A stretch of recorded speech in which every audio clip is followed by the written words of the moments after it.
or not doing as well as I need to do. Or I'll think that sales are crushing it and going up when really they're stagnating. Or I'll think sales are stagnating or decreasing when actually our revenue is going up.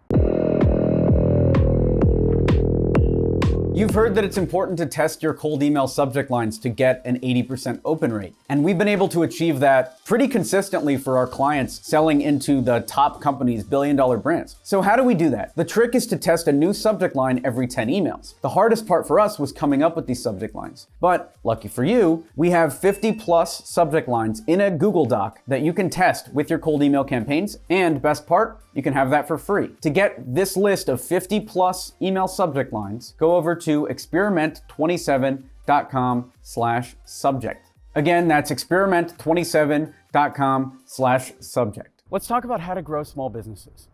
I'm gonna break down in this video how I think about growing our companies. I'm Alex Berman. I've generated over $100 million in leads, $10 million in sales, and growing. And currently I run the Quadrant, and I oversee 5 or 6 different companies right now, which is pretty sick. And I'm gonna tell you in this video how I grow. Here are the biggest things that I've learned about growing companies, and hopefully you can use them to grow yours. So let's jump into it. Number 1 is be honest with your numbers. I lie to myself constantly, and you probably do too. The best example I can think of is if you're an entrepreneur, think about how much money did you make this month? Now, if you are like me, a number will instantly pop into your head and you're like, oh, dude, I'm wealthy. Or you could say, oh, I'm not doing well. Now, actually go to your Excel sheet where you track your expenses and figure out what the number actually is. Then compare it to the number that you thought it was. For me, I tend to over-report or under-report the numbers in my head. So I'll think I'm freaking balling out when really I'm broke or not doing as well as I need to do. Or I'll think that sales are crushing it and going up when really they're stagnating. Or I'll think sales are stagnating or decreasing when actually our revenue is going up. So I lie to myself constantly. Growing and scaling a business starts with knowing your numbers. And I know it's scary sometimes to actually figure out where you stand.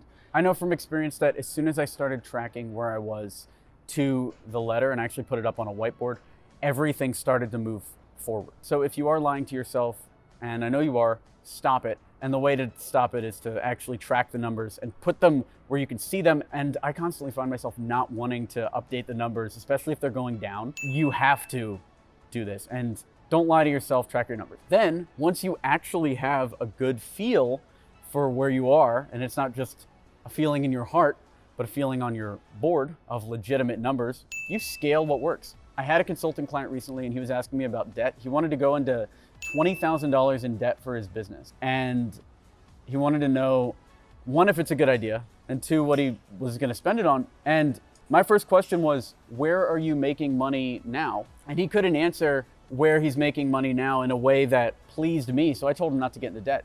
It would be different if he had a system in place where money would help. But if you don't have a system in place where money's gonna help, then it's not worth spending any more money on your business. If you don't have a place in your business where adding more money will help, then you might not even be ready to scale. And adding more money could be hiring someone to do a job that you hate. It could be spending money on advertising, just whatever. It could be anything like that. So that when you do get 20K, you can spend it and not lose it. I've done this twice, by the way. The first time I lost the 20K. The second time I lost the 20K also. So yeah, I still recommend it. I still recommend getting into that. Do it. Just know where the money's gonna go. And then the third time I did it, I reinvested the revenue. And that is when it actually worked. Because you have to keep testing till you find a channel where you spend $1 and you make even $1.5 or $4. And if you don't have that yet, you should not spend $1 on your business. You need to keep doing the work, even if it sucks, until you find that thing. That's it.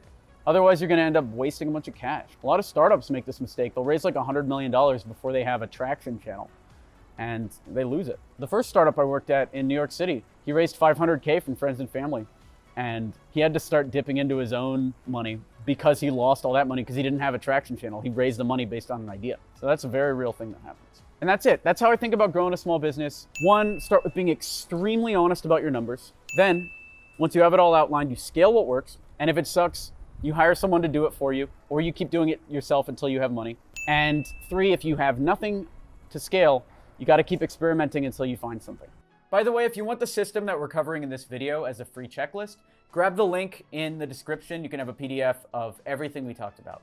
And that's that. Let me know down in the comments if you have any questions on scaling a business. Would love to answer them. I'm Alex Berman. Thanks for watching.